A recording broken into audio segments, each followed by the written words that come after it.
Hello, and welcome to the new and improved two-time award-winning radio show, The Room Pulse Media Radio Show.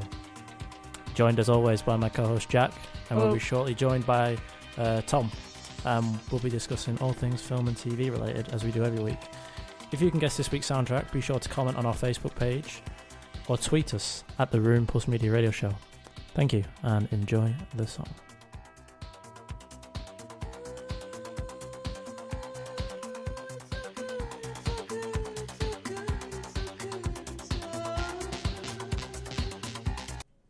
I can hear you. Nobody can hear me. I can hear you because I'm in the same room as you. That's true. Smiles better maybe in it. Hello and welcome to the Room Pulse Media Radio Show. Sorry, the two-time award-winning Pulse Media Radio Show. I've already said it once, but we'll plug it many, many times. Many times. If you are not aware, if you do not follow us on the socials, which you should do, at the Room Pulse Media... at the Room Pulse... the Room Pulse Media Radio Show on Facebook, you will know that we won Pulse Media Radio Show of the Year for the second year in a row. Twice. 2 for 2. Second time. 2 for 2. I emailed our lecturer Linda very drunkenly on the night with a picture of the trophy in my hand. Did she reply? No, she didn't. It was genius. What are you doing? But yeah, it was a good night. We had a good time. We all got very drunk. I went home very early. Yes, you did. You were sleeping. You were dead. I had such a bad headache. I don't think it was even due to the alcohol. I think the pipes were dirty in 53. Because did anybody else's beer just taste like piss? Kind of. Mine did taste like piss. Yeah, no, it was a bit more like water, but it was horrible. Anyway, didn't stop me having like. Yeah, we had a really good time, and thank you for anybody who voted. Because somebody else definitely voted for us because this show has been described as #swag. Yeah, and I don't think any of us. There was swag. Oh, dripping in swag. Yeah, the context was dripping in swag. There was so many in jokes, and I just went, oh well, it's not us then, is it? Yeah, no, there was absolutely no way that any of us would ever describe the room. Controversial. I reckon everyone listens to us.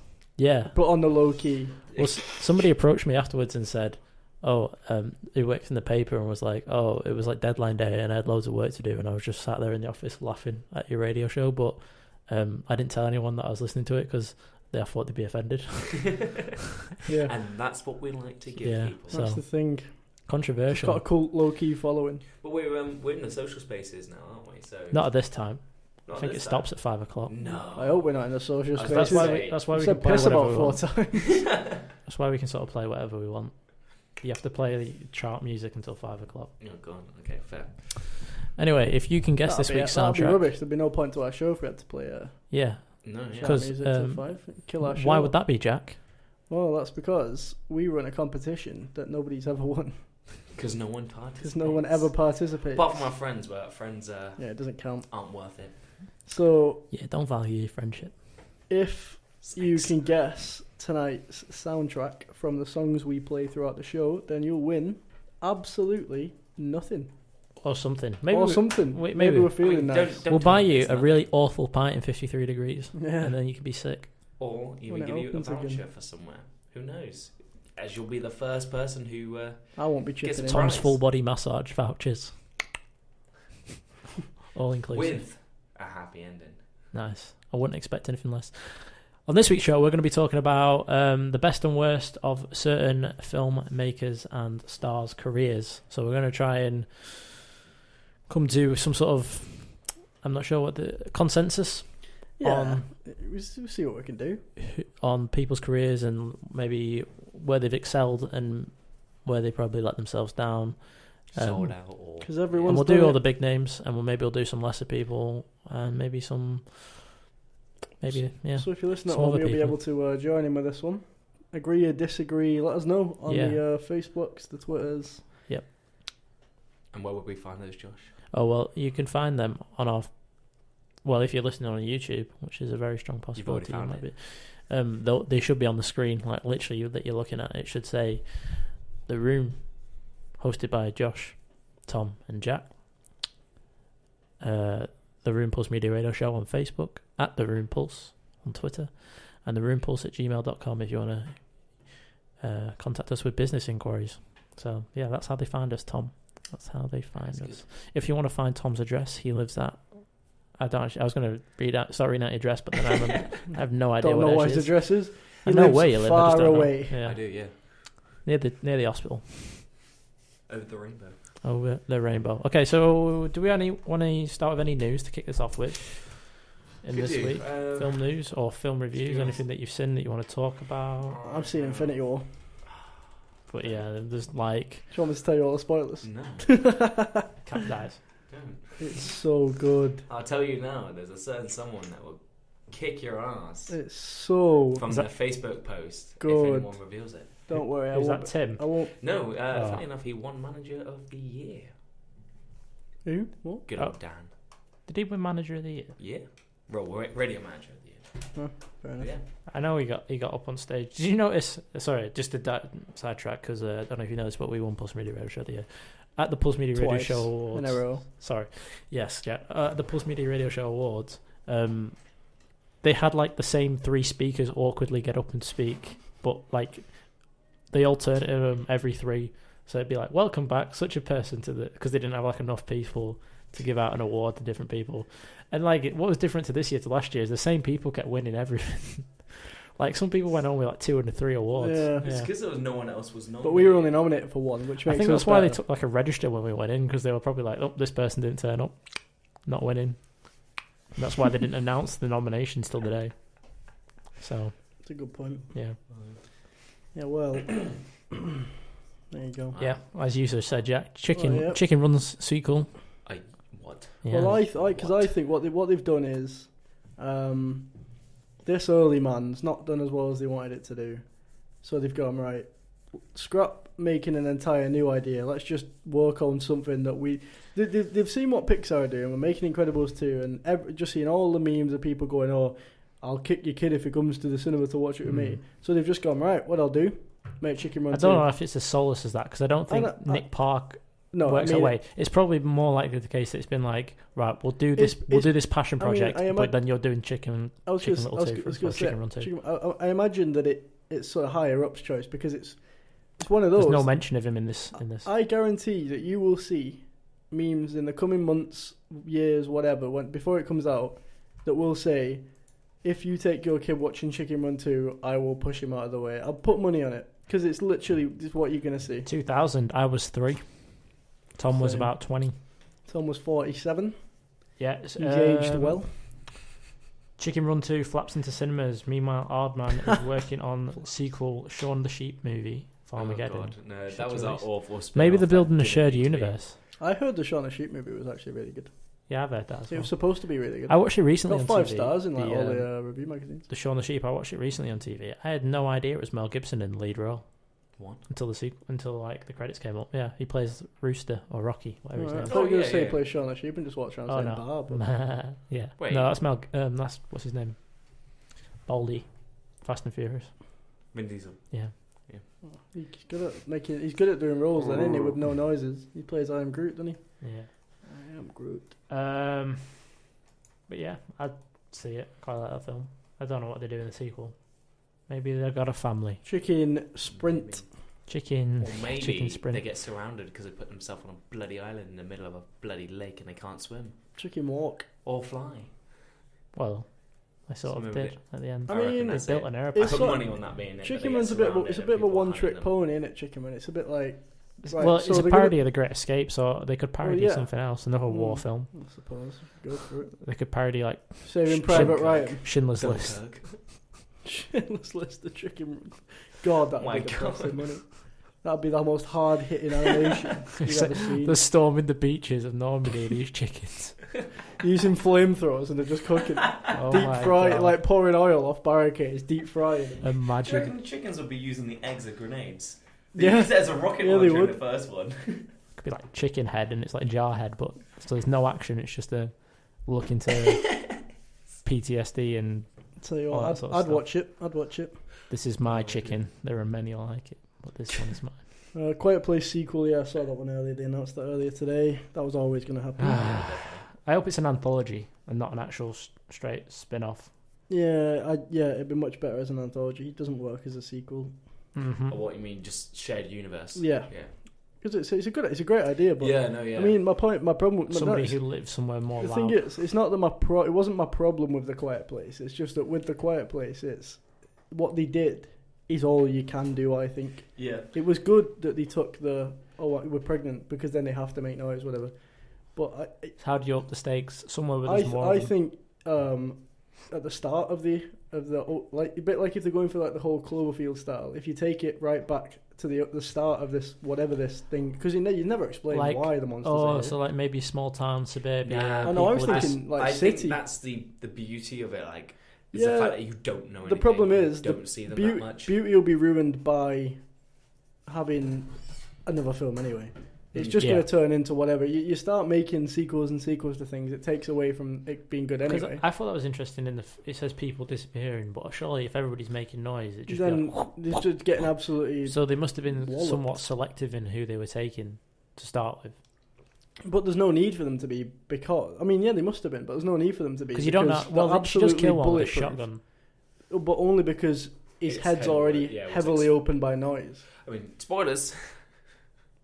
I don't think that's too bad. You can expect one of them. Anyway, they're like have massively bulletproof, invincible beasts. So I feel like they could have just walked in and killed anyone they wanted effortlessly. True. Like I'd like to see it set in sort of like. I mean, I'm not saying handheld style, but maybe a handheld style sort of in a big city with loads of noise, and then just because handheld style will work more because you wouldn't see the monsters ever. Really, you'd just see them. You just see a blur across screen and then you just see someone's head flop off, and you just see him drop. You could make it a really violent sort of like thriller. This is interesting. We were talking about how excited we were for J.J. Abrams' Overlord film or whatever it's going to be, the World War II zombie one.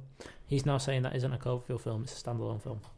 Right. Okay. Could that be due to the failure of I Cloverfield think so. Paradox? That makes a lot of Which sense. I still think is probably one of the worst films that I've ever seen, let alone seen this year. Do you know what? I really like the concept. I've still not seen it.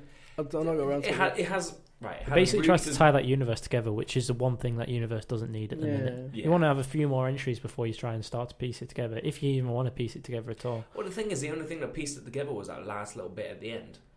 Well, not even that. Thing is, the entire plot of the film is explained where they're on a spaceship trying to do a unlimited energy project. Create an unlimited energy, which is wholly original in itself.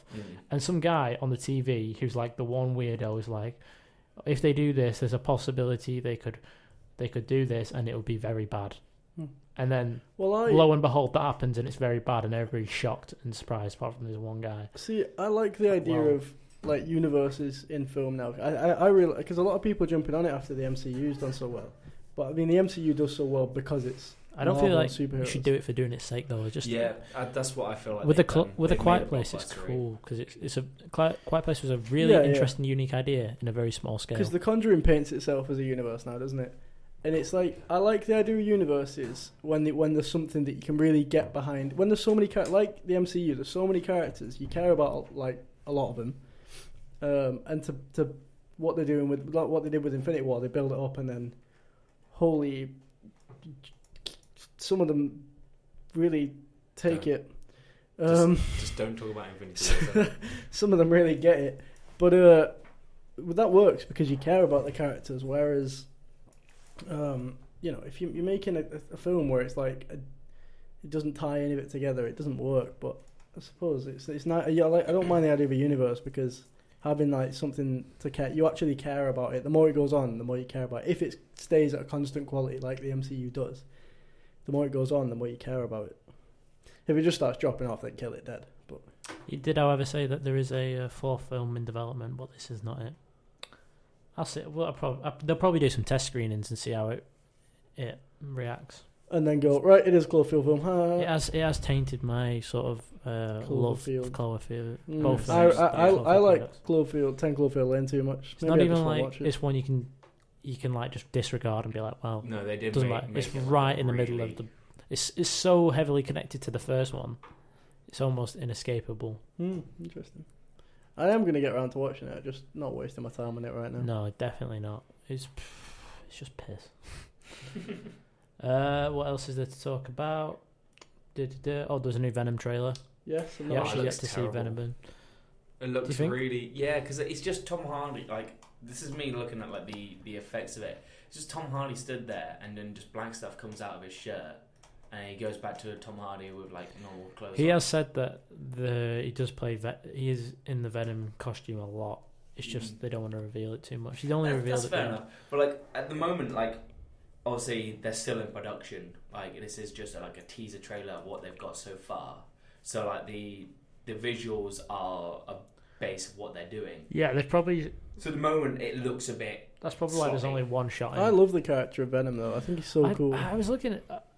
I was watching a video on it, and it sort of explained his origin in that. And Eddie Brock is a reporter. Yeah, I mean, I've seen Spider-Man 3, mate. And yeah, that is my what a history film as well.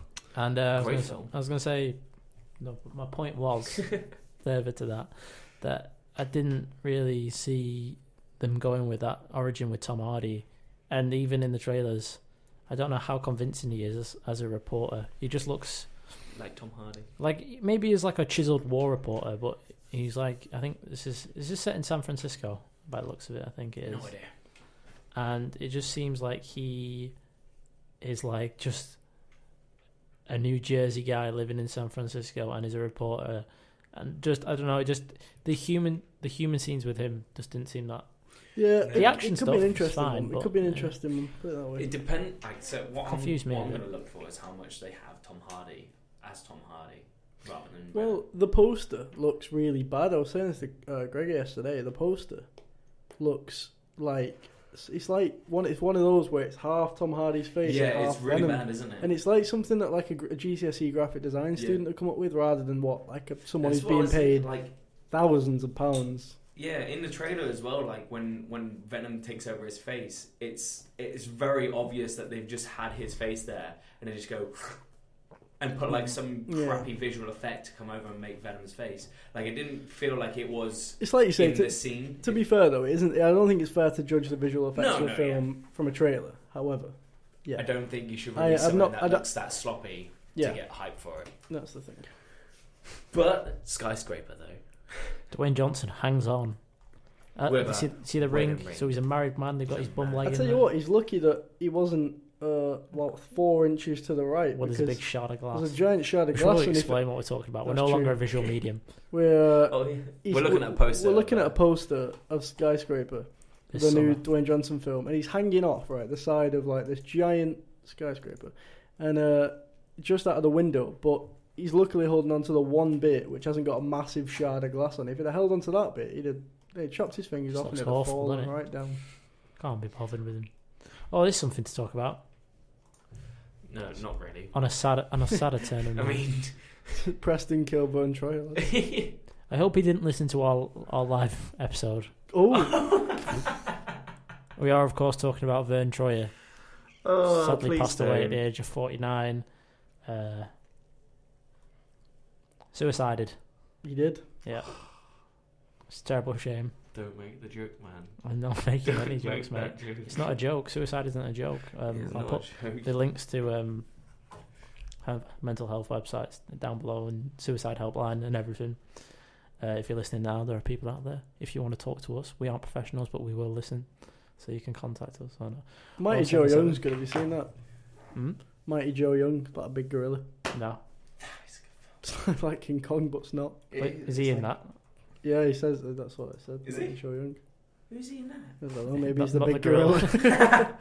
Peter Dinklage, right? He's in Infinity War, plays a dwarf, but a massive dwarf. Awesome. It was good. It's not. It's just big dwarf, innit? That's cool. But yeah, very sad. Obviously, no more Switch nights for him or anybody else, which is terrible. Well, I'm sure other people will be there. Just not him. New Deadpool trailer. Do you know talks about. It looks quite good. Have you seen the new one where like Bob turns up to the audition? It looks as good as the first one was, which was fine. Yeah, enjoyable enough. I'm sure it'll be fine. I mean, yeah, that bit at the end made me giggle. Yesterday, the trailer came on for it. None of it made me laugh except that bit at the end where he's like, oh hey, I'm Peter. Yeah. He's like, you got a superpowers? No, I just turned up, and then he like hard cuts to him like flying through the. Yeah, no, that was quite funny. Yeah, it should be alright. Yeah. Right. Anyway, that's enough of the news. Jack, what's your favourite type of flower?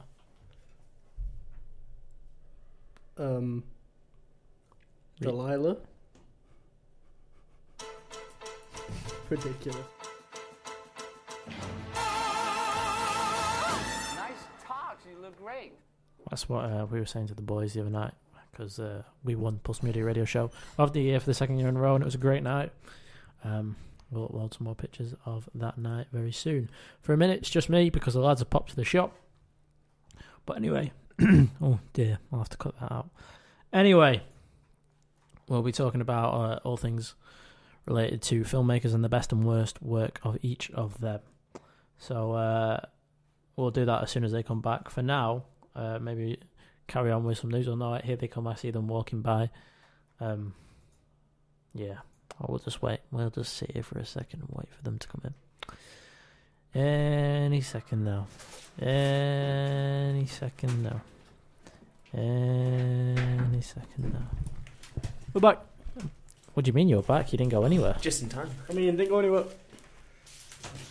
So shall we get into our theme this week? First of all, if anybody's listening in Essentials or doesn't like Essentials, let us know, because I just went in there and got completely blanked while getting served. I don't know how. Was it the big Polish guy? I don't know if he was Polish, but he was tall. There's a big Polish guy who works in there who's always like, somehow 50p, and doesn't look at you. Hello. Somehow managed to buy something without the guy looking at me or talking to me while he was having chat. So, up your standards, you bloody students with jobs who shouldn't have it. Tommy, you're a student. Ran over, yes. That was very loud, Jack. Yeah, my bad. And that isn't Even me. better. Tommy, you literally moved that to the microphone. So Really? Yeah. Oh, it's like I did it on purpose. yeah. All right, so let's kick off. I reckon Sabotaging the show. I reckon we That's start why you off. didn't get nominated for Host of the Year. I reckon we start off with Spielberg. Spielberg seems like the most iconic one. He's probably one with most films under his belt, probably. So we'll be talking the best and the worst from these directors. This is hard. Spielberg's a tough one. Spielberg, look at him. It just doesn't stop. It's an endless cycle. I'll kick it off for what I think is his best directorial film. I think Saving Private Ryan Ah, you bastard. is his best film. Well, this is going to be a very short segment. Because I'd probably also say it's probably his best film as well. And I'd also say it's his last good film, maybe. Well, not his good film, but his last great epic film. 1998. What's he made since then, which is absolutely blown your socks off? Ready Player One was very good. Not seen that yet, but to be fair. But yeah, you're right. Right. I think his worst film, or BFG, was absolute. I fell asleep during BFG, and I never fall asleep during films.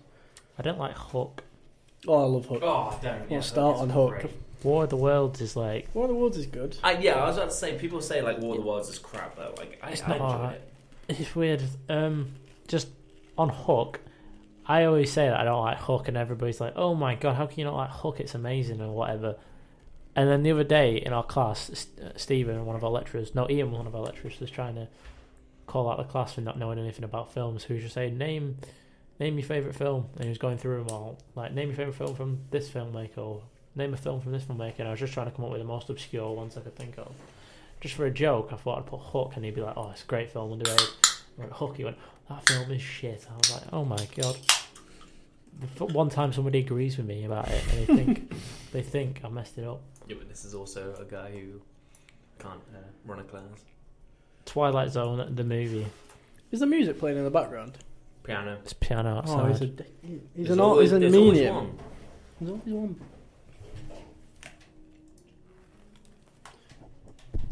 He's always the same guy.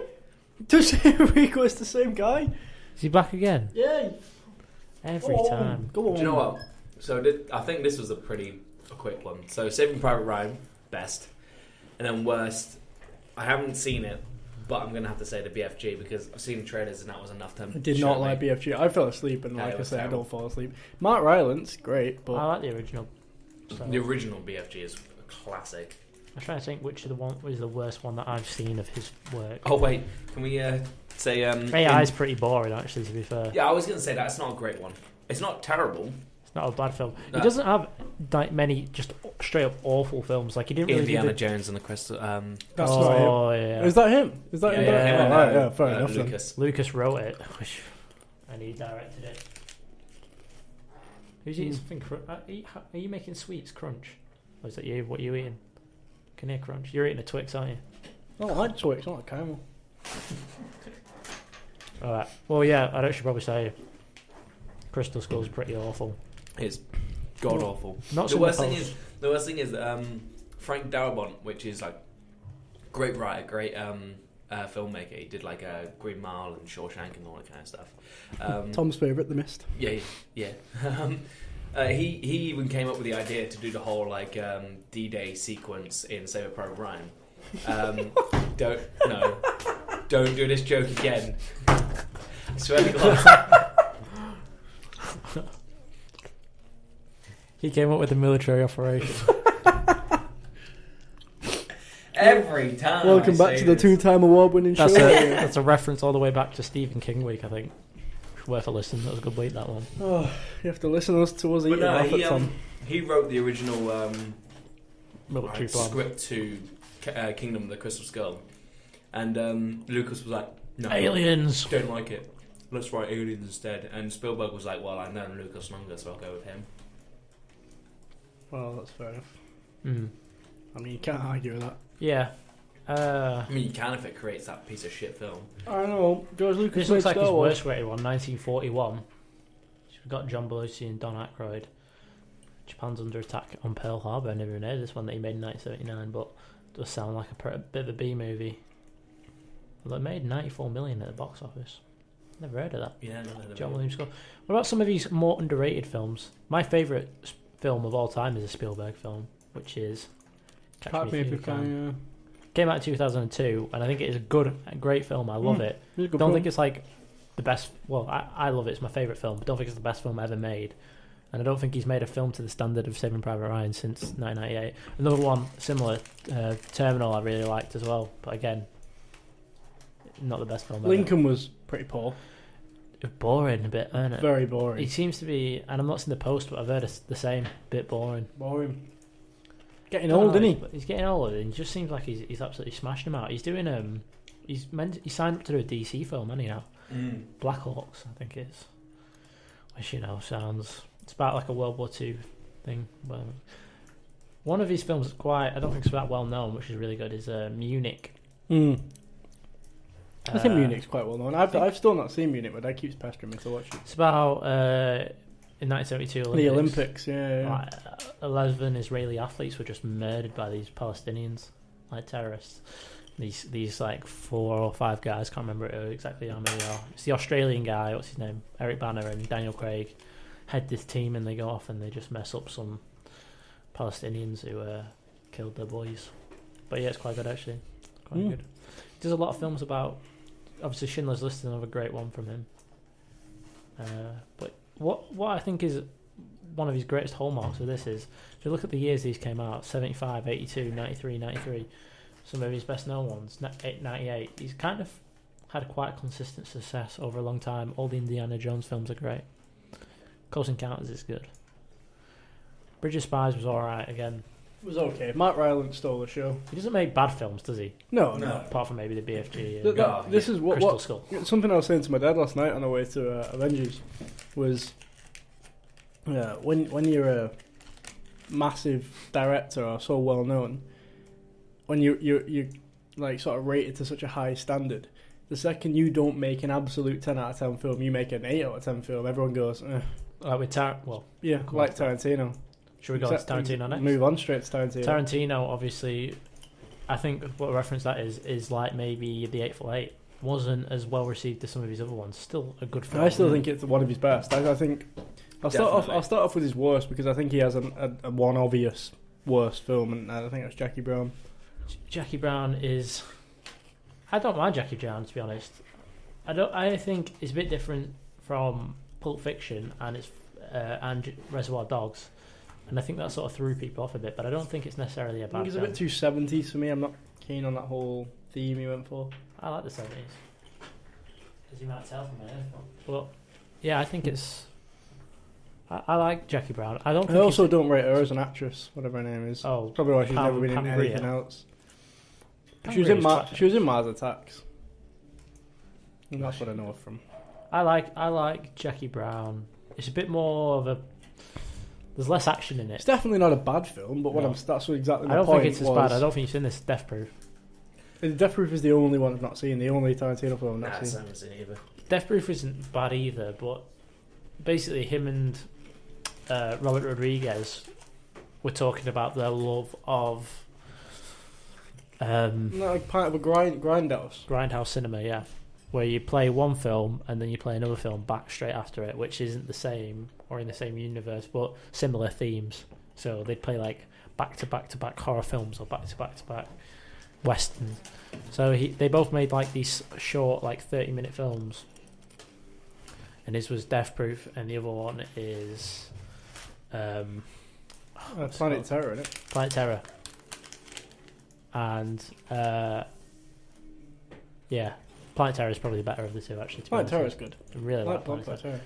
Because that sort of that's very self-aware of how goofy it is, whereas Death Proof is less The thing so. is, Rodriguez is very aware of how goofy his films are. Yeah. Which is good, because that's why I think that's what makes him such a good director, because his films are really goofy, but they're really enjoyable. Yeah. He does So make some Tarantino bubbles. sort of like bricked it when he found out that people didn't like his film so much, and he like straight away was like, no. This is the first part of my film I'm just showing here. I've got a second part to show you. So the film is very clearly partly, well, it's all shot on. No, the first half is shot on film, the second half isn't, and it's a very jarring sort of switch when it happens, because part of it was Grindhouse and part of it's this new one, and the story is as simple as there's a man who's called Stunt Guy Mike, and he drives a car and he terrorizes people with it. See, it sounds like my kind of film, I'm not gonna lie. But the sort of doesn't really follow any sort of narrative structure in the way that Jewel does, for example. It doesn't, and Kurt Russell's good in it. Rose McGowan, again, another good one in it. But it's sort of just a bit meh, nothing really happens, and the ending boring for a Tarantino film, just straight up boring. Ends in like a high five free frame of like four girls just going yeah. Moving on to His best film. I think I was talking about this earlier again today. I think Reservoir Dogs is his best film. Interesting choice. I think his first ever film, Reservoir Dogs, is Tarantino's best film. Do you think, Tom?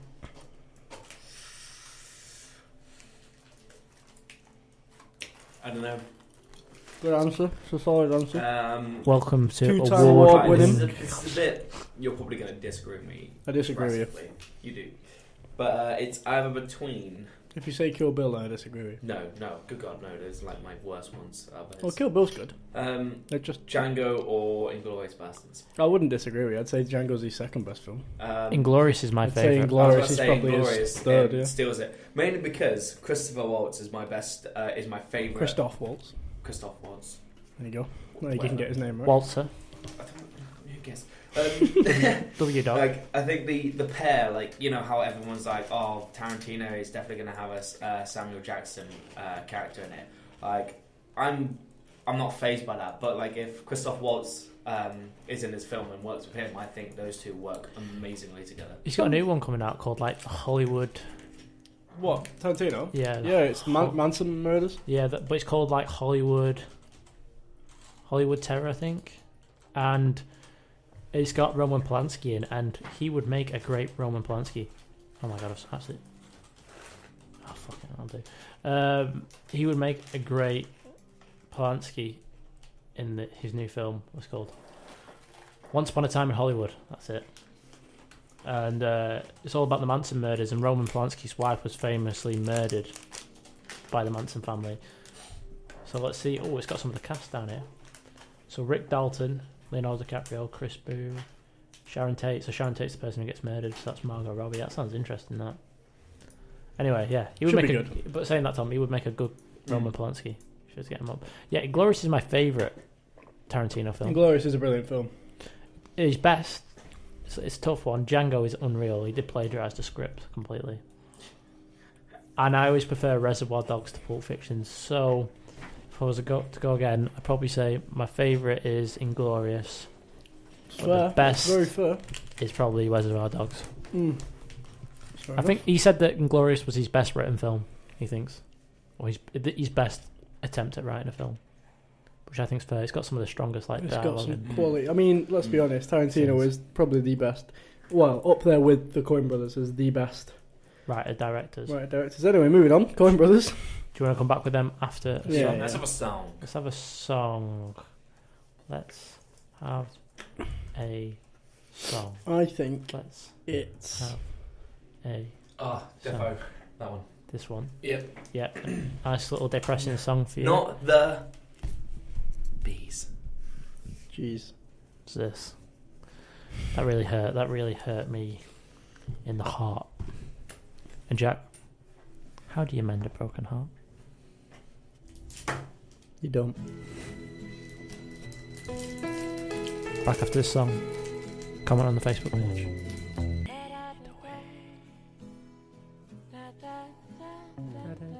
Hope you enjoyed that song.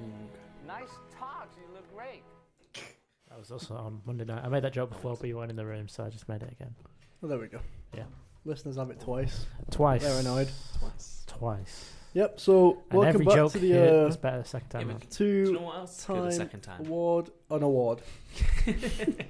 Welcome back to the two-time award-winning show in the room. We've won 2 awards now, 2 for 2. Award-winning. So anyway, before the break, we were talking about Tarantino and Spielberg and their best and worst films. Worst being mildly incorrect, just slightly not as good. Now we're moving To on be fair, to we the haven't come across anybody. Well, Owen actually, I brothers. keep saying that we haven't come across anybody with anything awful. Do a cough, Josh. I know my voice has gone weird. Do a cough. That's what you need. Better. There he goes. Deep again. So, here we go.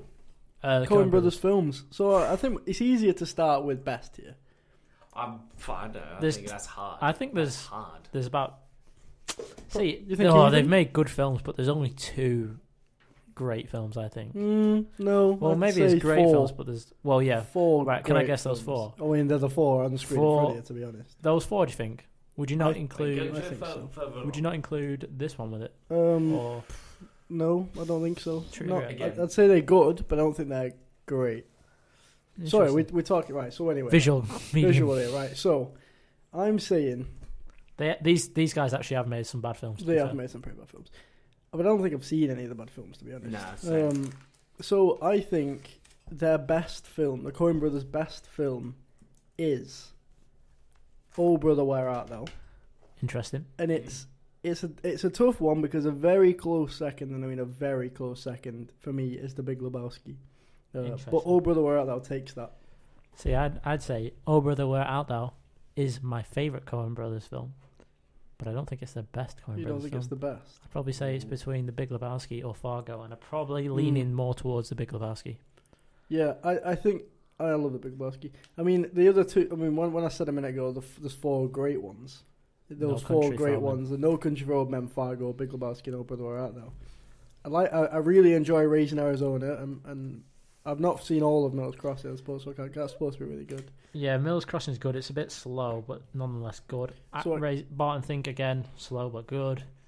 Inside Llewyn Davis, I love because I love that it's music and True, that time. True Grit, the remake is very good.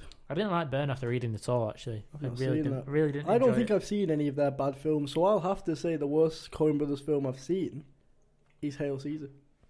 Interesting. And because I was talking about that last night. It's still fun though. That's I've seen what's called The Lady Killers, and that's not good. That's the thing. There's no actual plot to Hail Caesar. It's Yeah. Well, there's enjoyable. a very simple plot, but it's very much like a 50s film, which is what I like.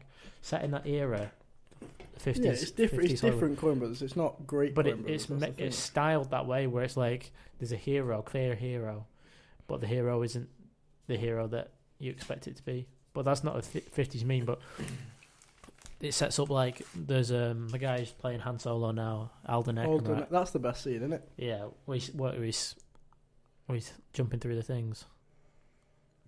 Best scene in that is where he's got the a best lassie. scene in it is where where he's going. Oh, to twas so simple. To twice so simple. To twas Ray, so Ray simple. finds is like no. And then it shows the film, and he's like, and then he goes like, "Why is it so simple?" Something like that. Yeah, no, it's what would you To say? twas Tom? so simple. What's your favourite Coen Brothers film?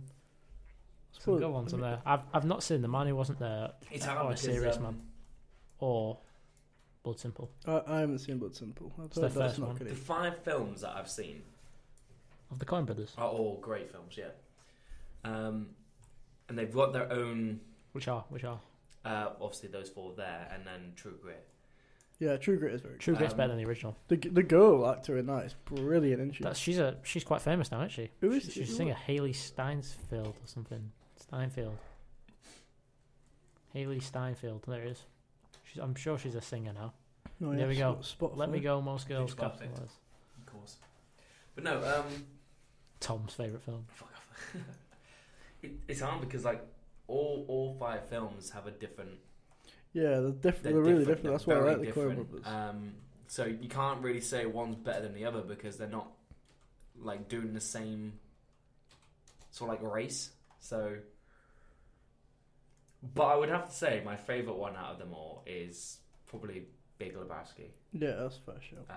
So I would say, yeah, that's the best one because it would have been True Grit, but I feel like they told Jeff Bridges. I don't remember much about True Grit, you know. I'm It's gonna have to just- watch that film again. I it's watched it when good, it first came out. I But don't Jeff know. Bridges in it just slurs too much. I mean, obviously he plays. think that's a Trump. probably- That is literally Jeff Bridges, though. I know, but I mean, have you seen in Hello High Water? It's like, I'm going to get you, I'm going to take you home, I'm going to blow your head off and mount you on the wall. He's really literally racist, how Jeff really Bridges racist speaks. to his mate, and then his mate gets shot in the head. And he's Yeah. It's like, you killed my friend, I'm going to kill you on your ass. Anyway, But if moving you on. watch the original film with John Wayne, who is not a good actor. Fill your boots, you son of a bitch. That's what he says. That's what he says. quote. It is. It's almost as good as the Al Pacino one from what's it called? Heat. And he says to, like, Hank Alzar or whatever his name is, the guy from I don't know, he said, 'cause she's got a nice ass. And he's like, she's got a booty. So funny. What's Tom's fault? Oh, what a bell end! He just walked right in front of my Snapchat. What a bellend. What a man. Look at this. What a man. Beer. Anyway, so yeah, there you go. There's the Nice. Coen Brothers Yeah. talked about. There's some good films. Raising Arizona I really loved. They make offbeat, quirky films. True Grit. Not Hail Caesar. I liked, even though it wasn't as well I think received. as it's the the other worst film of theirs I've seen. I still wouldn't call it bad, but it's. I mean, like I was again. I was talking to my dad about it last Hail Season last night, and it was you were saying that the trailer was like a completely different film. Yeah, it was. It was. They have some sort of quite a prolific release rate of films. They do. I mean, smash when them was the out. last film? Well, it was Hail Caesar, wasn't it? It was Hail Caesar. So there must be one out this year, surely. Yeah. I mean, There's I've a not couple heard here. anything. The Hoodsucker Proxy. Or are they working on TV now? I think they might be doing a TV show at the minute. Yeah, maybe. I'm not sure. They must be doing something. Although they didn't do anything between 84 and 90 by the looks of it. So they had a bit of a 6-year layoff after the first one. To be fair, though, I think they yeah, but that would have taken time to actually get. Well, I think they basically made what's it called? 3 Billboards. Should we go on to this man? Yes, we'll move on to Hitchcock next. I'm sure Tom's seen loads of Hitchcock films. Big Alf. He doesn't agree with films before 90s. Disaster artist Greg Sestero returns to real. So Greg, who is Tom Wiseau's best friend in The Room, is coming to Manchester for a screening of Best Friends. And Friends. I say that because there's a quote, like, there's brackets around the R in Friends, so it's either Fiends or Friends. Visual gags. Gag. Is it tickets?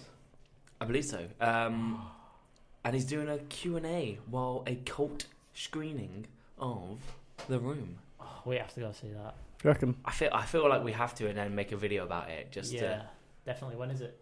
It's £22 a ticket, and 6th of May 2018. I mean, that's when we have a deadline are. on 6th of Middle May. of deadline. Oh my god.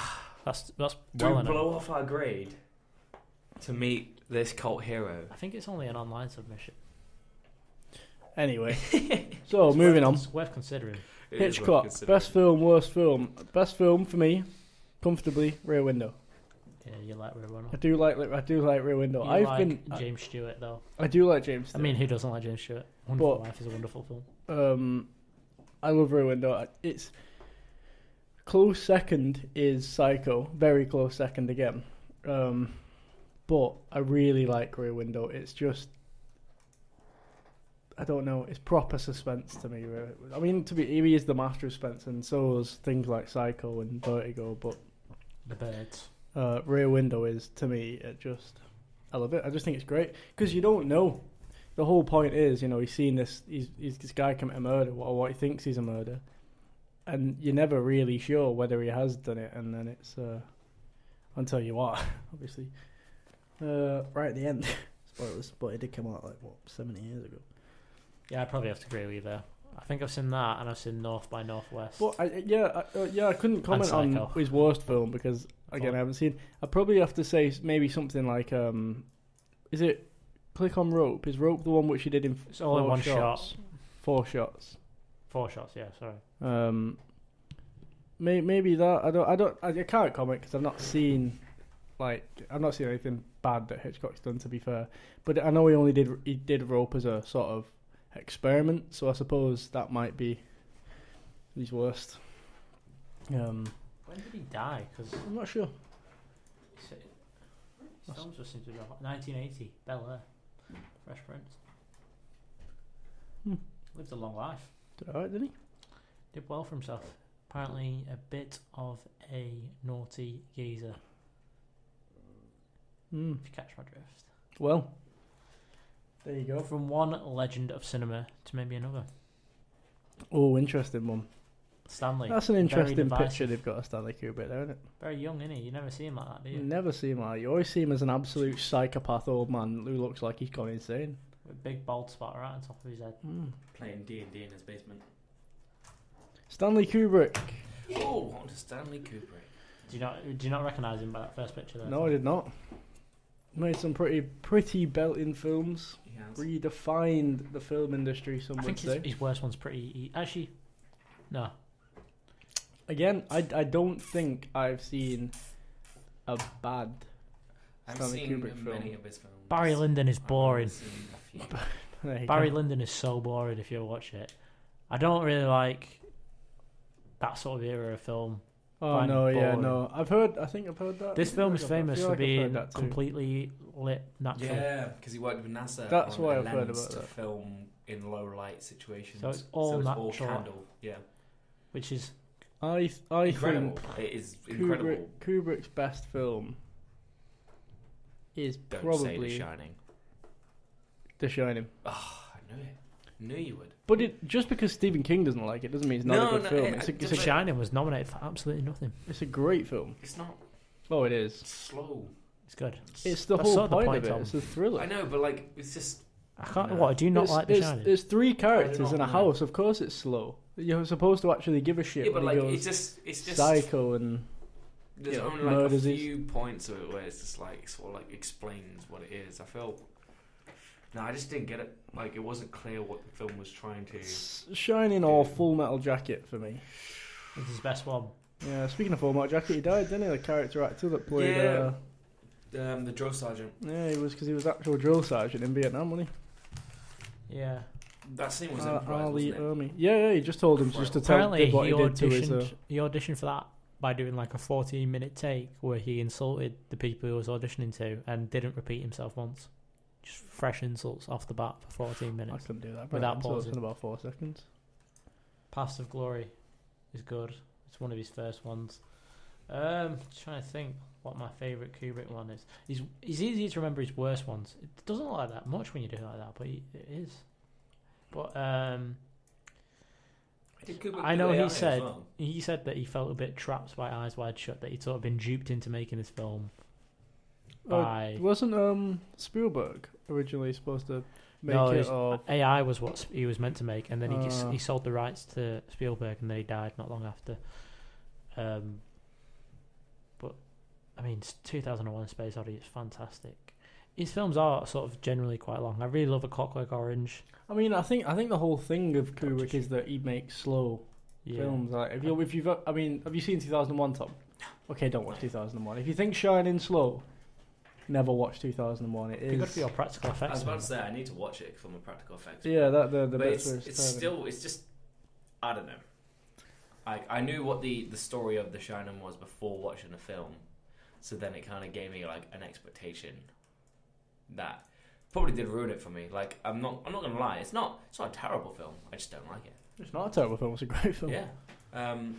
Full Metal Jacket as well. I always prefer the first half of that film to the Yeah, second. I was gonna say like Absolutely, they have that's a the great point to it, I think. I think if you look, no, it's not that the second half's bad at all. The second half's brilliant, but I think the second part. I think there's an absolute reason for that, and I think that's because he wanted to portray in the first half what people thought of war, and they thought, they all went to war thinking brilliant quality. So go kill myself some foreign people, be easy, kill a bunch of people, get home, get some birds, go home. Then Pyle kills himself, and that's when they all realise it's real. That half ends, and then it goes to Vietnam. And I think there's a distinct reason for that first half being so good and the second half being like, oh my god, because they're in war. They actually go to war, and a lot of them die, and the main character dies, and there's a reason for that. It's not just like... all right, I'll make good for our film, and then this bit's just crap. To be honest, I think both halves are good. It's just the middle part, like right after the bit where he kills himself, and it goes into Vietnam. Goes to Vietnam, doesn't it? It plays like it's good. Boots are made for walking. Up until the bit where they start doing their interviews, I think that bit kind of drags on a bit too much. And if it didn't go on for as long as what it did, I reckon like no one would have noticed that drastic change between. I think that's what he wanted. I think he that because you recognise that as the change. That is the change. That is the switch. And I think it's exactly what he wanted. I think he wanted that switch so that people understood that it literally goes from this to this instantly, and it goes from whatever from training. There's they're running up and down stuff, and it's easy enough. And then they go to war and they're getting shot at and blown up and stuff, and it's great. It's a great film. Pass of Glory stars I've never Kirk seen Douglas. Pass of Glory. Kirk Douglas is 101 years old. Still going. Still going. Father of What a man. Michael Douglas. Ant-Man. Ant-Man. The original Ant-Man. What a man. Look at him. Jesus, 101. imagine him down. It's like 101. Just good age. Good age. Good age. Maybe So, too yeah, good of an age. Kubrick there, great filmmaker. Never lived to see the year 2000, which is terrible, terrible shame. Oh, imagine if we got to 2001 and then But that would have been just. unfortunately, it was goodbye, Stanley. And we're back. Yes, we are. Right, we've been discussing in the break which filmmaker to talk about next, and we've decided to go with someone who made their directorial debut at the age of 41, which is some time ago now, and is now just released the latest film at the age of 88, which is impressive, to say the least, and that is, of course, the legendary actor, producer, filmmaker. His name is Clint Eastwood. Heavy Republican who once threatened that if Michael Moore came to him to interview him about a documentary, he'd shoot him dead. Because guns aren't bad. Well, because anyway. Go away. So I mean, I was just saying this. I don't think I've seen. I think the only Clint Eastwood films I've seen, I've sort of like hunted out because I knew that I'd enjoy him. So like Outlaw Josie Wales, I think I've seen. Unforgiven, I've seen. He's not necessarily a filmmaker that you go watch because it's him. You'll be like, oh, that's interesting. I do, and it's though. Clint Eastwood. I watch it because it Do you is think? Clint Eastwood. Clint Eastwood is one of those directors that I think, oh, it's Clint Eastwood. Would you not have watched some of his earlier stuff then? Without knowing it's Clint Eastwood, no, because I like him as a director. I think he's a great actor, but I like him as a director. But the best film for me is it's a tough one. Unforgiven is great, but I love Gran Torino. I was about to say. I love Gran Torino. How much of that film do you think is him, and how much do you think it is the script, and how much do you think it is him just being racist? I genuinely think he just improvises the whole 90% thing. of that thing. Yeah, I was just plays a my dad was racist watching old this the other man. day. Actually, I came in and watched a scene of it where like there's the kid who tries to rob him, the Asian kid. Oh yeah. He gets invited to a party around there. He's in a basement Yeah, with he all does, the doesn't he? kids. And he just takes it. He feels dead awkward and just takes it out on this kid. And he's like, "What are you doing? You fucking like everything under the sun. He's Says calling all, him. it's all these racist. It's like, for some Asian reason names. she's into you, and I'm not, and you're letting racist name. It's so funny. It's like, good that bit because he goes from being a horrible racist man to sort of like a horrible racist kind man. Yeah. It's like undertones of kindness. Yeah, Directing. it's good. I like it. It's like It's a really good film. it's It's a really good sad film. as well. Yeah, it's good. Good ending. Good ending. Very solid ending. So, what's your favourite Clint Eastwood film? No, I don't know many of his directing films. Mainly because I see him as an actor and I didn't know he would direct them. But the ones that I do know he directed, I'd have to agree. It's Gran Torino. Yeah, do you like Gran Torino? It is a fantastic film about this culture of racism that's heavily found in America. Interesting that it was come from him because a lot of people just assume that Republicans are racist because of the more conservative party over there. But My dad was just messing me then saying I forgot, when we were in America a couple of years ago, we were in a town called Carmel, and it's where he lives. yeah, Clint Eastwood. We sort of went Clint Eastwood hunting because he owns this restaurant. We literally were. He owned this restaurant, I can't remember my signs, boys. and apparently he used to go in the restaurant like 3 or 4 days a week. And, we didn't see him. We were hunting him, but like we were very obvious tourists, and every person we went up to was just going about a day. They were like, "You're looking for Clint Eastwood?" We're like, "Yeah." I have to say, Was that in California? Yeah. Yeah. I'd have to say the worst film of his I've seen is the only one I was forced to watch, and it's Play Misty for me. His first film. His first ever film. I didn't think it was a bad film. I thought it was hilarious. I love- To be honest, it's hilarious because of like how it was made, like not because it was meant to be funny, like. But back then, that was a good film. Like it was made like to do. Back with, then, that was a good film. yeah. I don't think it's a bad film. I like it. No, I didn't For think me, it it's was a very bad easy film. what his worst film is, and it's this film Hereafter. Oh my god, it's probably one of the worst films I've ever seen. I got a headache watching it. It's so bad. Matt Damon. It's basically ties in like, you know, when there was that tsunami and loads of people died. Mm-hmm. Ties in a bunch of like really odd and not very interesting storylines, and Matt Damon plays like a psychic who can talk to dead people, and it's just really boring. Really, I've seen it. really boring and not worth watching at all. It's also got what's her name? Bryce Dallas Howard. Is that it? I didn't say that. The one think from so, yeah. Jurassic I World. was gonna say it was Kate Thingy, but it's not. It might be Bryce Dallas. Yep, looks like it's Bryce Dallas. But anyway, yeah, not worth a watch. Oh, One but- to skip. They were just saying that Play Misty for me was filmed in Carmel. Probably why I live there.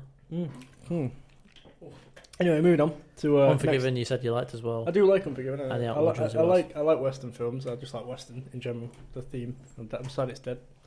That's why I was trying to bring it back, and I'm very grateful for that. Yeah. Scorsese. Well, we're not done Scorsese yet. Big Marty. No, there's Scorsese. We're not done him yet. Thomas demonstrated over the years that he's a massive Scorsese fan. Huge fan. Sorry, you Scorsese. I'm looking at all these names here and I can't even find one that I've Shutter seen. Island. Okay, yeah, no, I've seen The it. You're a Departed. ridiculous human being, Tom. Okay. Worst. It's a difficult one. I like all these films, even the ones that people sort of go, not great. Like Gangs of New York. I think he's great. Go back onto that list. It's significantly easier. Think. Yeah, just 'cause he's best films. So he's old. Okay, so I'm going to talk through some of his films because he's got some unbelievable films. Well, this is the best one, but we'll carry on for a second. Yeah. Yeah, okay. His best film he's ever made is easy. It's Goodfellas. Easy. Easily. I think my favourite film is just in front of Goodfellas is The Departed. It's a great film. But then you've got stuff like Taxi First Oscar Driver, Raging Bull, which I've never seen. Raging Bull's great. There you go. Best boxing film ever, apart from Rocky. Gangs of New York, Shutter Island is enjoyable. The Aviator. Casino's great. Gangs of New York. Cape Fear is great. Cape Fear is really underrated. Cape Fear is very good. I was reading the facts the other day. Robert De Niro paid a dentist I think something like $5,000 to mess up his teeth That's good. for Cape Fear, and then like $30,000 to fix them again. Yeah, he did That's loads of commitment, cool innit? stuff. He got semi-permanent tattoos that took a year to like come off eventually, like fade away. And he only did like to get in shape for it. He only did workouts that a prisoner would be able to do. Yeah, close quarter workout. Yeah. They're like, I'm so gutted. He's sit-ups, like press-ups. isn't. Silence. he's sold out. Silence was his last Silence film. is his most recent film. Now, But The Irishman is coming out soon. Silence is an interesting one because if you showed Tom Silence, he'd probably punch the TV in the head. To be honest, you said that about Annihilation, and I quite enjoyed that. I But quite liked it. Silence. I mean, have you seen Silence? Yeah. Well, Just listen to the plot of Silence. Would you agree with me that Tom would punch the TV? 2 Portuguese Catholic priests go to Japan to retrieve a 3rd Catholic priest. I would so bad.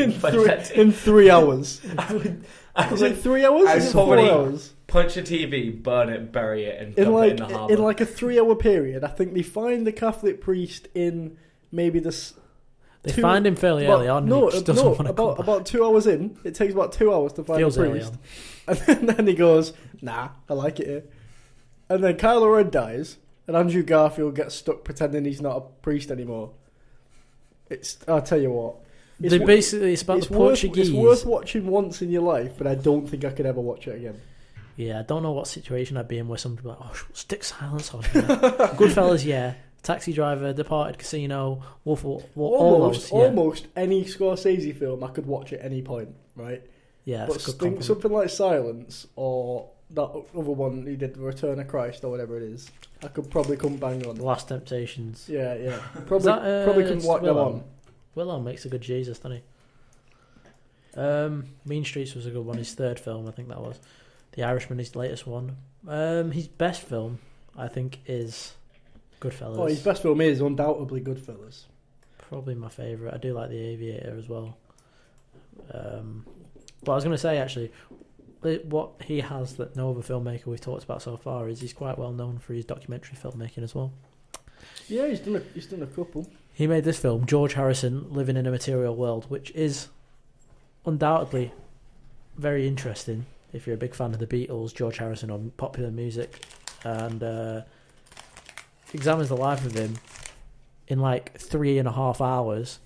It took me like six sittings to get through it, because it's not even like a normal film where you're like, this flows and then it gets to this point, it flows. It's like information. Yeah. Get that down, yeah. And that's the end. Talked about this last week, I think, weren't we? It's like, yeah, it's Or the week before. it's very over the top. And this one, No Direction Home, is like meant to be the first part of a 2-part Bob Dylan sort of TV series film. So you can watch it as a film, but I think it was released on TV in like episodes. And there just never was a second part, but that's still pretty interesting as well. It leads right up to his motorcycle crash, which was quite bad and famous. No, he didn't. Did he?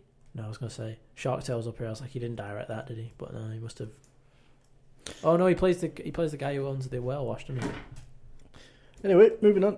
Scorsese. Again, another solid one. Not many bad films from him. Very, very few. And I wasn't I so keen think on I'd say yeah, I wasn't actually. I'd say he's got more quality, more continuous quality than any other director we've looked at. At the same time, In he's that very range, because like Tarantino's a weird one because he's only made 7 or 8 films and like 7 or 8 of them are quality. He's in a defined genre as well. He does a little. He does play it a little bit in the gangster genre, but I mean some of the most recent ones wouldn't. Anyway, Well, he's trying to branch out a bit, isn't he? yeah, well, I mean, but now he's branching back into be the fair- Irishman, which I'm very excited for. Yeah, to be fair, if you're good at something, If you're good at something, stay with it. You know, if you made one of the best films ever in Goodfellas, that's why he tried to remake it in Wolf of Wall Street. It's basically Goodfellas. He remade Goodfellas in Wolf of Wall Street. who do we want to do next? I think we go for someone like Chris, go for James. Nolan. Nolan. Let's have a look at Chris. I See think what Chris Christopher done. Nolan is one of the few filmmakers, and we're talking about who's not made a bad film. You don't think he's made a bad film? I don't think he's made a Ever? bad film. I don't think he's made anything less than a good film. Okay. I I can see do. I that. disagree. I hate Interstellar. Really? I think Really? I think it's an absolutely atrocious film. I love Interstellar. I mate. thought it was good. I remember watching that with my entire family, and me and my dad just being like, "Oh my god, the universe," and being in complete awe of it, and just being like, "Oh my god." Yeah, because he was actually commended by like scientists for being like really he was so accurate. However, I just thought it was rubbish. I don't think I rate McConaughey. You know. Nah. I think I thought it was I a like good him in film. True Detective. I don't think I rate him in anything other than everything else. Dallas Buyers Club is good. Sahara is good. Dallas Buyers Club. Failure to Launch. But he plays good. He plays like good, scummy men, doesn't he? Mud. Have you ever seen Mud? No. Oh, Mud's really good. He's really good in Mud. So that's worth a watch. So let me show you Mud. It's got to be one of his top ones on here. Dazed and Confused. He's good as well. Where is it? No, The Dark Tower is one of his top ones up there. This one, Mud. Definitely go watch Mud. Very good. Jeff Nichols. He's one to talk about. So anyway, yeah, back to Christopher Nolan. So I think so. Scroll through. Let's have a look. I think Christopher Nolan's. I mean, most people would instantly jump at Dark Knight. To be his best. To be his best. Nah, I wouldn't say that. And I do. I think Dark Knight's great, but I don't know. I just. No. I think Dark Knight only got its reputation because of Heath Ledger and the fact that Heath Ledger died. No, I think just it's think tough. it's a I think really it's good tough. comic book. Like Yeah, the first, I don't think it's anything to do with It Heath was Ledger Like, dying. it was the first film to go serious and go away from the Right. comic book style of like superheroes. But I watched it back the other day, and like the production quality is so blocky a bit in places. It doesn't run smoothly. But the only redeeming part about that is the Joker in it. The Joker is a brilliant villain, but that's why it's so That's why it's famous, up there. that film, because it's. Yeah. I've been looking through it. I think I don't know. I think Memento has got to be one of his best films. Memento is great. I think that's got to be Short one of his story best written by his films. brother. If we sort of take away Dark Knight, Inception's great as well. Mm. I love Interstellar as well. Like I said, I don't think he's made a bad film. The Prestige. I think Dunkirk was absolute 10 out of 10. Prestige is fantastic. Dunkirk is great as well. Yeah, Prestige, it's not done really bad, hard has to pick because there's so many great films. He's not done bad. My favourite would probably be Inception, if I'm being honest. I really like Inception. I just think he's such a good filmmaker. I'd agree with you. He's a very good filmmaker. He produced Man of Steel, didn't he? Oh, did he produce after? I was about to say, why? I didn't realise he directed it. That was Zack. That was Zack Snyder, wasn't it? Yeah. I rate Man of Steel though. I think that's when they were trying to incorporate Batman into that universe. And then they were like, "Oh, let's just do a new Batman." Screw it. Yeah, let's just recreate this So whole that's thing. why he produced that film. Should we have a song and then move on to Cameron? Did we come up with a worst film? James? I don't think. Yeah, Batman Interstellar. Begins. Interstellar's my. The only one I've not seen is I think The Following, Batman Begins actually. is better than Return of the Jedi. Rise of Dark Knight. Yeah, actually, Whatever to the be one honest, it's called. Yeah. The only thing that annoys me about Batman Begins is they can't really make up their mind on the aesthetic. yeah, that's the. But I think that's probably down to the studio as well as him. I think Sometimes it looks like it's the modern day, and sometimes it looks like it's a slightly heightened. Like the whole monorail thing is slightly heightened, futuristic. and these Going the to Wayne slums Towers, part of the slums Gotham, part. Yeah, and it's also sometimes it looks a bit But- slummy. I get that. Yeah. I get that. And then when you get to the Dark Knight, it just straight up, it's like LA. It looks like LA, and it's slash New Chicago. York or whatever. Chicago. I really enjoyed Batman Begins. I think I like it more than Dark Knight Rises. Yeah, Dark Knight. I Actually, mean, obviously, out of the trilogy, Dark Knight is the best, but I think it goes Dark I do Knight change and then my mind. Batman Dark Knight Begins. Rises is fucking terrible. I don't think it's bad. No, I think it's good. It's a good film. I just don't. I think it gets an unfair. It gets unfair stick. I think. I think it's good. I just don't think it's as good as the other two. But the other two are great films. So there you go. We've had that one. I think. Yeah, you just played that. However, Yeah. I reckon. Can we have number 3? Is number 3402 the one I think it is? 3, 4. Yeah, it is. Good. Down, left, middle. There. Yeah. Well, Jack, you can have this song, but it may cost you your life. I'm Let Die.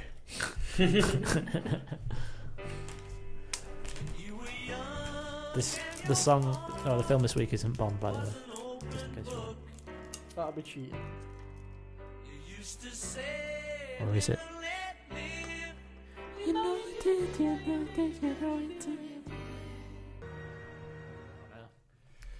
So anyway, in this recent film I saw called The Room 606. I think it's called Popcorn. I can't remember actually what it was called. Oh yeah, Popcorn. There's a lad called Alan in it. Skip through them and have a look at it. There's a lad called Alan, and he plays a cinema attendant. And some girl comes into the cinema and she's like, "Oh, have you seen my phone?" And Alan, in his absolute wisdom, goes, "Yeah." In his absolute wisdom, goes, "No, but if you give me your number, I'll give you a call if I find it." It's probably one of the smoothest lines in cinematic history. And she absolutely pies him off. It's on silent anyway. But it's fantastic. I was just telling Tom about it, but we ran out of time. Top quality filmage. Right, who are we doing now? Moving on, James Cameron. What on earth is all this? They're really good, them, to be fair. Oh, wow. Posters. Cameron. Cameron Rand. James Cameron. Did you hear this week what he said about Marvel films? No. Walk on. He went, "Look, I don't hate those films. I quite like them. I'm probably misquoting him here. But he was saying, like, I'm really hoping they get superhero fatigue. The world gets superhero fatigue because there's a lot more stories to tell than, like, something males with no families and all that sort of shit." And I was like, I wonder why when there's, like, 6 sequels coming out to Avatar. I was saying, he made Avatar.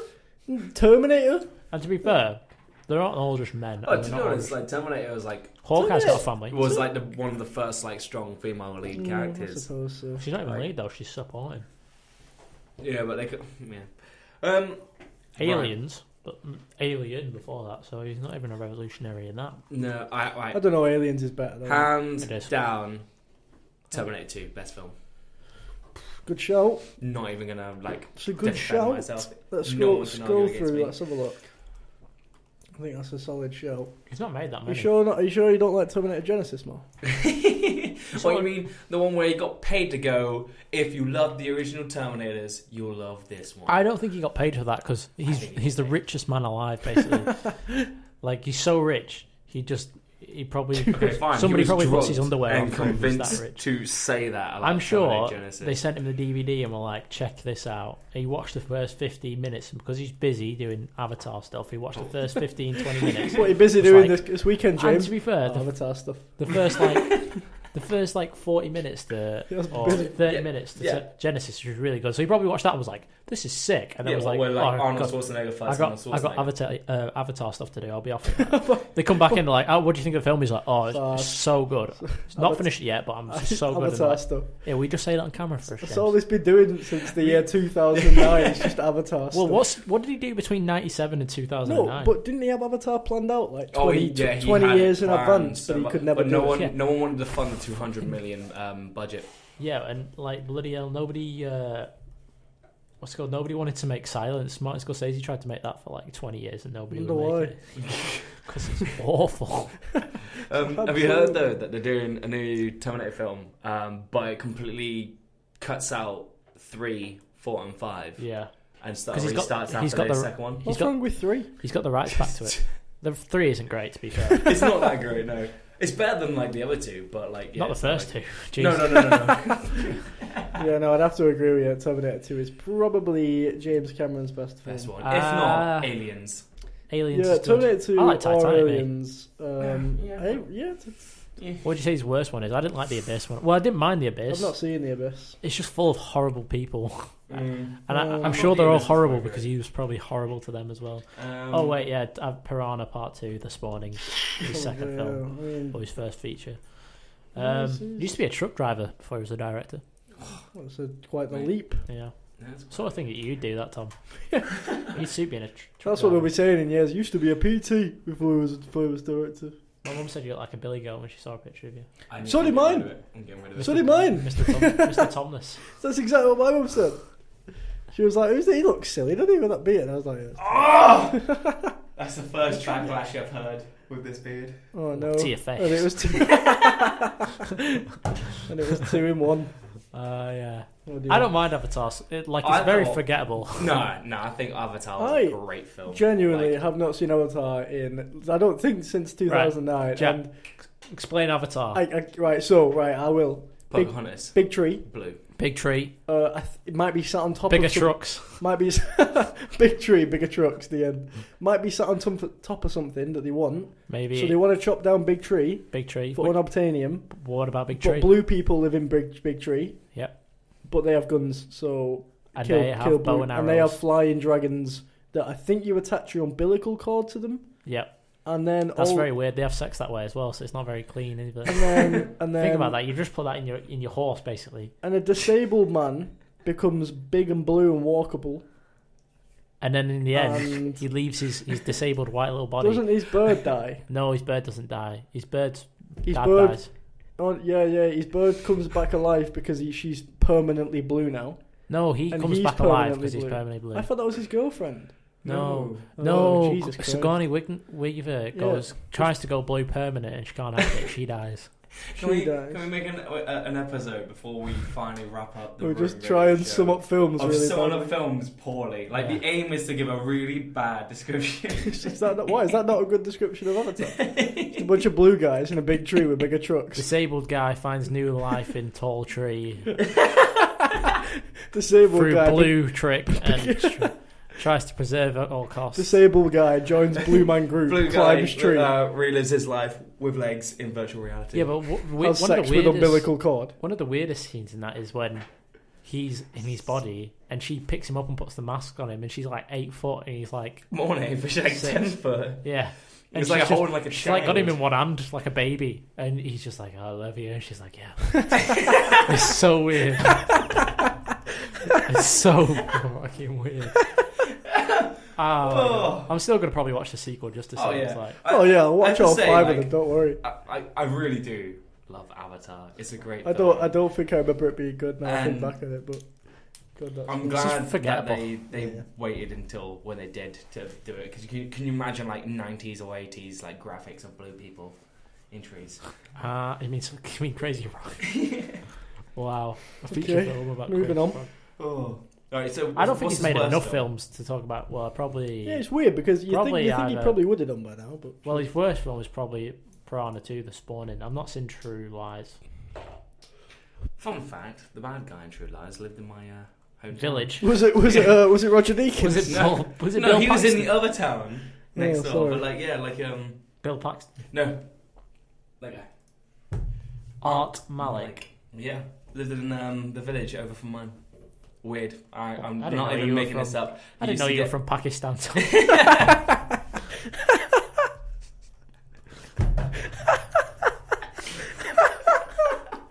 Learn something new every day. There you go. I always Was he thought chilling I with that saw guy it. from ELO? Wasn't there a guy from ELO? Not one member of ELO. Jesus Christ. Speaking of ELO, Oh my god, it's 9:30 already. I know. We're running out of film time to talk about all these great films. No film left. Right, best. All right, best directors. We didn't even get on to actors. Dude, did we? No, I could do it. I'll have a wait. definitely. Right. If we're not done, I mean, Zemeckis we could do. Zemeckis would be good. Who? Robert Zemeckis. Forrest Gump. I see. Back to the Future. More recently did that. Castaway. The Walk. Jesus. Who Framed Roger Rabbit? Oh my. So, Hands down, best film. completely. I didn't know he did that. It's a great film. Who Framed Roger But Rabbit. I don't think he is a bit of a weird one where he does make some pretty average films from The pretty poor Allied films. was pretty average. Yeah, I enjoyed Allied. I don't think Beowulf is pretty average. What Lies Beneath's good. don't think I've seen that. No, I don't think I've seen that. Interesting. Right, favourite one. It's either going to be... It's really between these two, isn't it? Forrest Gump. Hands down, Forrest Gump. I do So, love Forrest I Gump. mean, he's got, for anyone listening at home, he's got Roger Rabbit, Who Framed Roger Rabbit, Castaway, Forrest Gump, Back to the Future. Franchise. I think The Walk. The Polar Express. Back to the Future is better than Forrest Gump. It's a real I can tough agree. one. It's a real tough one. I really like Forrest Gump. I think it's the thing is what I like so much about Forrest Gump is I think it's one of the best written films I've ever seen, just on how well everything links together. Back to the Future. No, Forrest Gump, with how well everything sort of links together. Same and- could be said of Back to the Future. I don't think he wrote those, though, did he? No, that's what I'm saying. That's why. So that's why I can't give it to Forrest Gump, because I think Forrest Gump's a really good film, but I think the standout point of Forrest Gump is how well written it is. Whereas I don't know. Whereas Everything about it is Back to the fantastic. Future, I just adore the music, Marty McFly, just everything. I think Which Back to the Future though? I prefer the second one. One, I think one. Well, two's got everything one's got, but more. Yeah. So but that, I think that's the downfall as well, because he just spends like most of the But film getting it, I losing think- it, I getting like- it, losing I it, think- getting I it, like how you losing it. see the, I think the one is second the stuff best. from a different I point think of view. one is the best, then two, then three, Yeah. maybe three, then two. I don't know. I No, might. three's three's- not. I do like Right, three. right. Three's the I do worst like of them three. all. Yeah, But three's by definitely the that he worst. means terrible. But yeah, right. We just done Zemeckis. I'm not sure what his first one is. Have you seen? I like Polar Express. Oh, Polar Express is great. Allied maybe. I did like Allied though as well. The I walk enjoyed really Allied. surprised me. I was like, this cannot be that The interesting. Walk was but really it's good. Really wasn't good, it? yeah. The documentary is really good. If you've not seen that, Man on Wire. And he's pretty good as well in it. And Joseph Gordon-Levitt. I didn't like Castaway. That was a bit Oh, rubbish. Beowulf's. Oh no, Castaway's great. What are you on about? I was like, Wilson. I'm sorry, Wilson. Wilson. No, I actually remember none of the film. And I watched it all. He's on an so- island for 3 years, and he makes friends with Well, I remember that. I remember him crashing on the. I remember him landing. I remember him going on the island. Right. I remember the bit where Wilson swam away, and I remember the bit when he got home and his Like you wife's are. moved on, and his wife's like sleeping with another man now. and I think she's got kids or she's pregnant. That would Yeah, break me. kids are somewhere That in would it. break me. So and then the film ends. I was like, oh well, Yeah, that's it's upbeat, depressing. innit? It's depressing, but Yeah, so you know, that's it's why not I meant don't to be like an Castaway. uplifting experience. He takes one of his teeth out with a coconut. He makes a bed out of a Do not inflatable. He remember finds a any of dead this. body and then buries it. He opens all the parcels and then doesn't open one parcel, and then returns that parcel at the end to the person who's. Because they had angel wings. He was about to kill himself, and he noticed one of the parcels had angel wings, and he didn't kill himself. Really good film. I can't believe you don't like that film. Right, let's go on to a song, and then one final director we can talk about during the break. Did you know, fun fact, when Clint Eastwood says action, he doesn't actually say action. He says, "Okay, go ahead," because when he used to work on the World Westerns, if a director shouted action, all the horses would jump and be scared and run away. So he just says, go ahead, and he doesn't say cut, he just says, that's enough of that. Fun fact for you there. What a vague bastard. Yeah. Well, you know, sometimes he would shout action and maybe a horse would be called action, or maybe it'd be a horse with no name.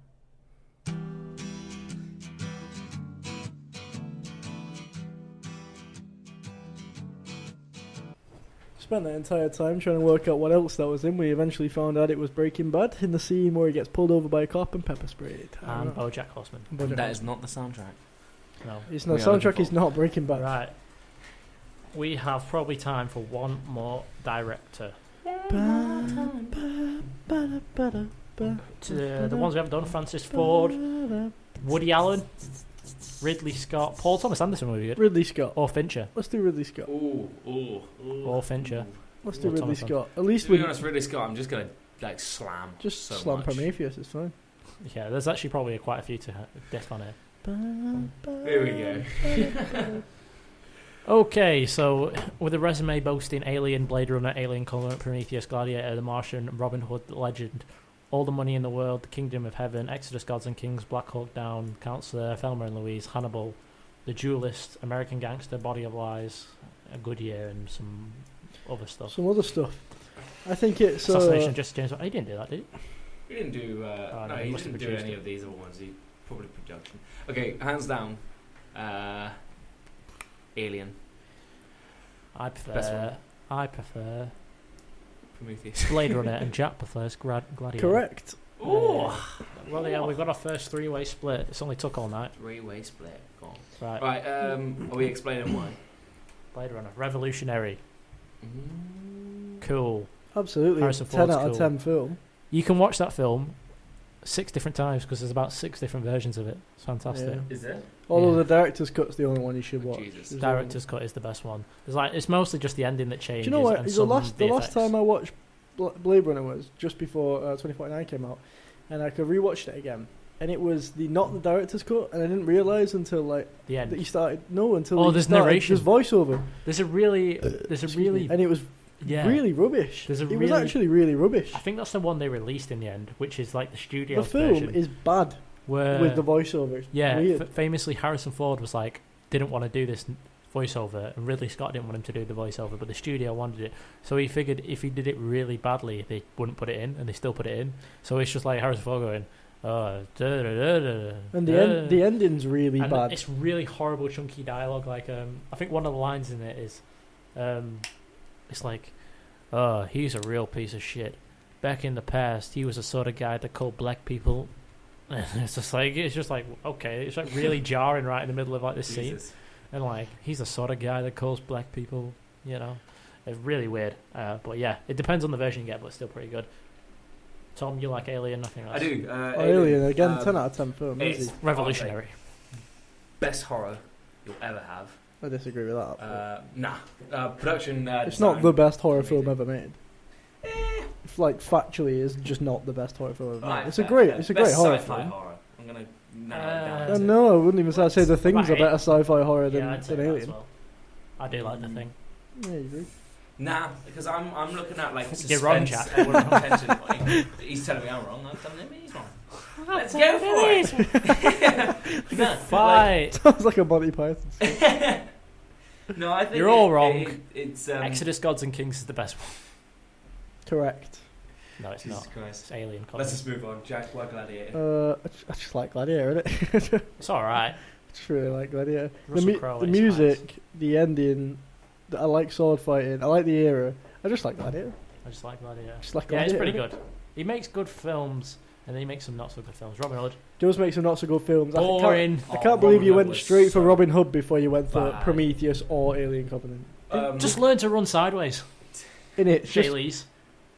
stupid. Out of all that, that's the point. that If you something bring is up. falling, and it is like a rectangle shape, and it's falling down on you, run sideways. or diagonally, Just run diagonally. diagonally, exactly. Because then you get more. diagonally, yeah, you get more distance and And yeah. off to And the side. Alien Covenant. Oh, do you know what? Ridley Scott needs to get this whole bloody Needs to- story He of needs to pull his finger out. Michael Fassbender. creator and create the created subject having like a relationship and all that kind of stuff. He's obsessed with it.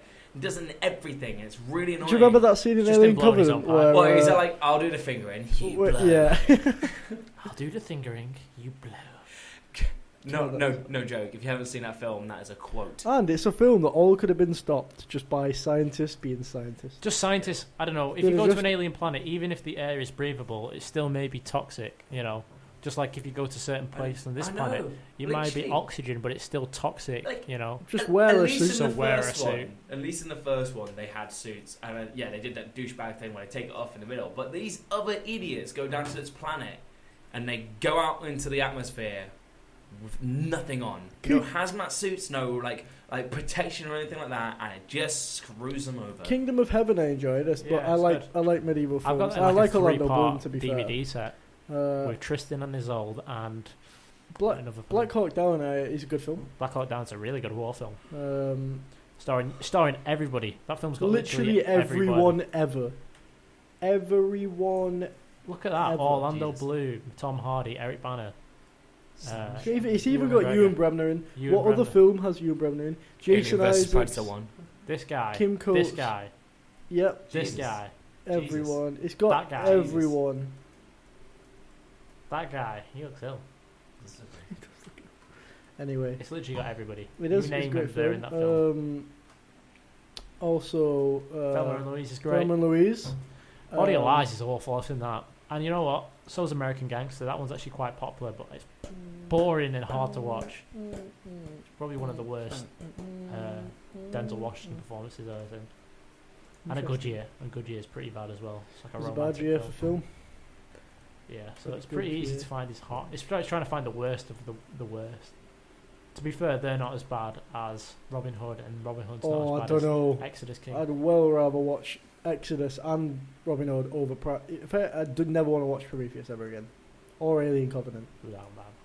I could watch Robin Hood. His brother's a again. better filmmaker. Oh, I agree. Tony was Scott. a better filmmaker. Still is. It's just how bad he The is. I tell you, that's the thing. The best bit about Exodus, the best bit about Exodus, Gods and Kings, was right at the end. It says, dedicated to my brother Tony Scott, and I really like that because he's made one of my favourite ever films, True Romance. Yeah, but it's probably a bit of an insult to donate. To donate that specifically, To his yeah, brother. I suppose. Because, no, it's not the right time. It is the right time. You've not done This it is a yet. gender-neutral toilet. No assumptions, no stereotypes, no gender roles. It's for everyone. Hashtag we win. Remember, I'll be putting that suicide awareness hotline number in the description down below. 2 E's. We. It's There's a no pun. 2 E's in the suicide. Jack, what's your favourite Tony Scott film? Is it by chance True Romance? It is. I like True Romance. You like True Romance, Tom? I don't know if you've heard. I like What a great Man film. of Fire, and I like True Romance, and I love Go. and I like Taking a Pelham 1, 2, 3. He Alright. makes good action films. Taking a Pelham 1, 2, 3 is good. Yeah, I enjoy Deja that. Vu. Spy Game's good. I reckon we got time for one more director. I think we do Ben Wheatley. Ooh, interesting choice. Right, well, Has Tom seen none of his films? Ben Wheatley. Wheatley. No. When Beatley. Wen Beatley. Yeah. Whoa. Look at him. What a man. Yeah, tough one. I think his best film is Sightseers. Yeah. You'd like that, Tom. Followed by Free Fire. Sightseers and Free Fire you'd enjoy, Tom. I don't think you'd enjoy the rest of his stuff. Have you seen High Rise yet? I've not watched it yet. My God, that is a mad film. Field in England you'd hate. Kill List is quite edgy and culty. I've not seen Kill List yet. I've seen the rest of them. I've not seen the ABCs of Death. I've not seen any of these either. But yeah, Free Fire, High Rise, A Field in England, and Sightseers I've seen. I tried watching Kill List, couldn't find a version of it. So, but yeah, If you go to his worst one's that- probably Field in England, in my opinion. I really enjoyed A Field in England. I thought it was really good. High Rise makes us literally 0 sense, but I still really enjoyed it. Tom, you'd probably hate it because like the opening scene is like a hard cut to Tom Hiddleston slow cooking a dog. Tom kicks dogs in the head though. Yeah, he does kick dogs in there. That's one. Don't even joke about that. I will actually fight you. I've said that like 4 weeks in a row. And now. women, don't forget the women he kicks in the head. Oh yeah. And Jews, black And people, yeah, anyone that isn't a white straight male, homosexuals, he basically kicks in the head. all of them.